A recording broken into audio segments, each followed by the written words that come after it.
Hi, my name is Autumn Phillips, and I'm going to be talking about distance learning and online learning. So, just to start off, distance learning is where teachers or professors will assign work and check on students digitally. This may be more convenient for people who have a busy life, who may be working jobs or have family obligations. Online learning involves an online platform like Blackboard or Canvas, where the instructor will upload work online and everything can be accessed from a computer, but students still meet together in a classroom during a set time period. This online learning is pretty common among schools, especially in the past couple years. The difference between the two is that distance learning comes with basically no face to face interaction, whereas online learning still involves meeting in person and often requires more time and effort. I think both options can be great depending on the time that you have for school and what your needs are when it comes to learning, because sometimes distance learning is not for every student, especially when you have to take into consideration learning differences and learning styles. The next question I see are what different types of online learning experiences are currently available for students? So, online methods include Blackboard, Canvas, and other similar tools. Some schools have designed their own kind of online learning tool.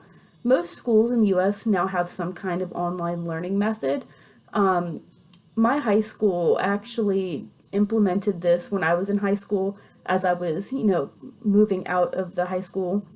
And it's becoming more common, especially with the pandemic, because everybody is kind of being forced to learn from home. So we're adapting with this change, and I don't think schools will ever look the same after we get out of this pandemic. I think that Google Meets and Zoom calls and online learning is going to be a huge part of education in the coming years.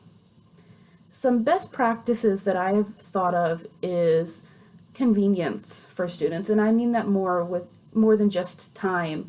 Online learning is meant to be easier, not harder. And walking into this school year, I'm a first year teacher, so I'm still learning. And I've seen how my students have stressed out over not understanding how to do things online, how to turn in assignments, and how things work. And their parents don't know either. And I know at the college level, parents aren't involved as much, but students still, they go to online platforms for the convenience of it. So as an instructor, I want my lessons and my classroom to be a convenient environment. I want it to be a user-friendly environment. I don't want to assign materials if I know that students can't complete the work without me. I want it to be as stress-free as possible, and I want to have an open way to communicate with my students in case they do have issues or have struggles that they need to reach out for. So that's one way that I would try to gear my classroom.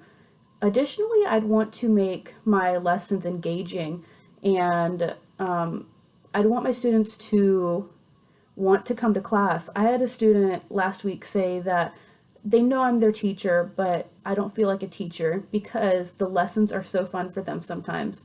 And that's exactly what I want to hear from my students. And if that's the kind of feedback I'm going to get, then I know exactly what I should be doing, and I know that I'm in the right field. The last question I see is what trends in development suggest the direction of online learning, specifically for higher education? Once again, I think the pandemic is changing the direction of online education and online learning. Before this had hit, I don't think any of us were too familiar with Zoom, and I think I could say I'm a Zoom pro at the end of this. I think a lot of materials are going to be online from this point forward because it keeps contact away. We're able to safely work from home. And that's not something 10 years ago we could have done because lack of internet, lack of technology, 10 years ago, laptops were common, but not nearly as common as they are today. I can pull all of my school materials up on my phone.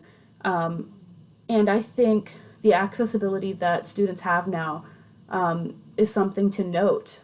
On top of that, students are becoming more tech friendly. Students are able to do things without even thinking of it. Whereas 10 years ago, 15 years ago, I don't think that, the information that we have on our phones and the information that we have with using technology was there. So I'm just very grateful for the technology that we have today, because I don't know as a teacher what I would be doing if my students didn't have the Chromebooks and the skills to use their Chromebooks that they have today. Overall, I'm terrible at making videos. I hate rehearsing what I'm going to say, so thank you for listening to this. I know it's a little long, but I hope my reflection better states what I'm trying to get across. Thank you so much. Have a great day.